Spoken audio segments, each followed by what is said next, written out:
Today's the opening morning of the Minnesota firearms season, so I'm hunting some public land around the Twin Cities. It's a shotgun only area. We got some snow yesterday evening, so coming in here this morning I was able to basically see all the tracks that have been fresh since, basically 12 hours ago.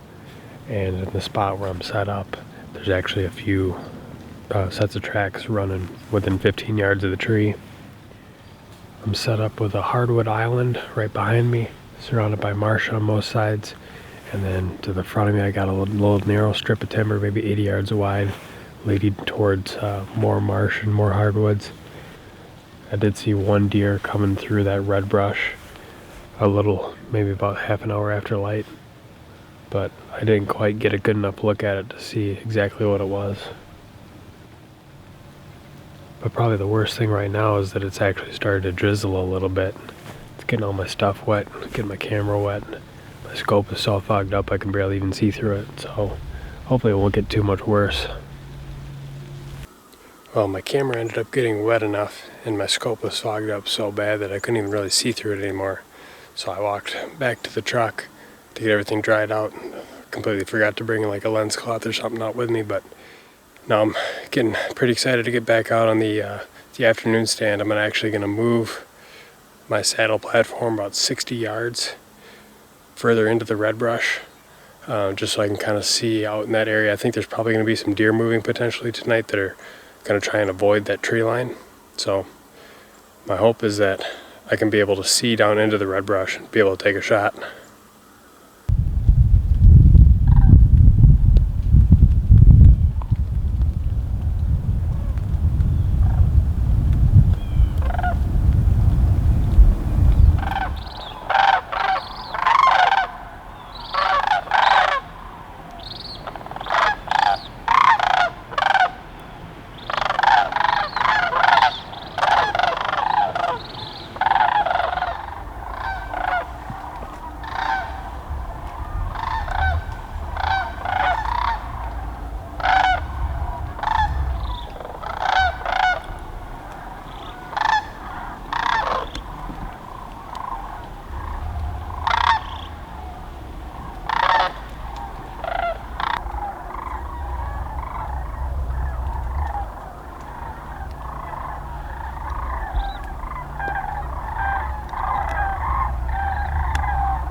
Well, I sat up in that new tree about 60 yards from where I sat this morning and just saw that one buck and doe.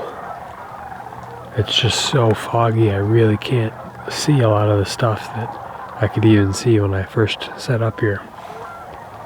I think it's probably worth another sit at some point when I get a little bit clearer, better weather. This would be a really good spot if you had a nice clear crisp morning with some frost, because you'd be able to hear the deer moving around in the red brush.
is Friday, November 10th. I haven't been out here since Monday afternoon, and basically the plan is I have a wind that's blowing out of the bedding area I was hunting on Monday afternoon, and so instead of trying to get in there before first light, set up a tree stand on the edge of the marsh where any deer coming back from feeding would be able to see my headlamp from a quarter mile away. That didn't seem like the smart move. Rather, what I want to do today is head in close to that bedding area. We'll have the wind in my favor because the wind will be blowing out of the bedding area, but I still think there will be does and maybe some other deer bedding in there. And then I just want to sit overlooking that bedding area, be able to climb nice and high with that wind in my favor, and basically just hope that there's going to be some big bucks cruising the downwind side of that bedding area sometime throughout the day, maybe 10 a.m., noon, 2 p.m. And then also I'll have the opportunity to see deer pop up out of that bedding area and start to move back for feeding. It's pretty cold today. It's probably single-digit wind chills right now. The marsh is completely frozen over, so I can walk on it without busting through, which is nice for access, but it also makes it a little bit harder to hear.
Talk about the difference between 2 days. Yesterday was just brutal.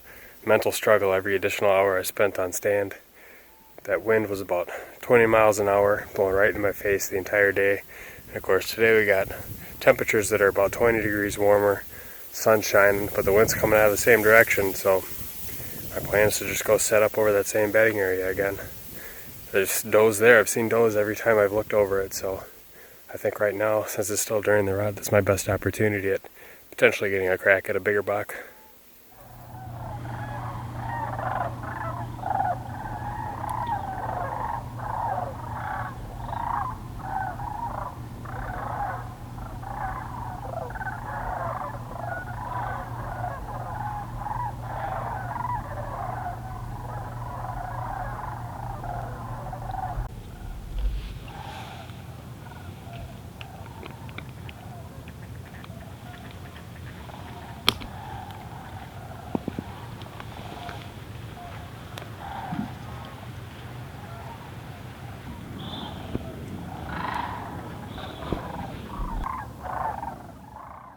Since I had been seeing all those deer moving right in the middle of that red brush and really close to that creek that I had crossed, one thought I had was to just bring in the stepladder and go right into that area on the last day, but then I decided I'd rather bow hunt the area in late season, so I decided not to hunt that last day. Overall, I'd say the firearms season was pretty successful, given it was the first time I'd actually hunted it as opposed to going and bow hunting over in Wisconsin or hunting in an archery-only area during this week of the rut. And I actually saw quite a few deer. Just nothing that I wouldn't rather go after late season with my recurve.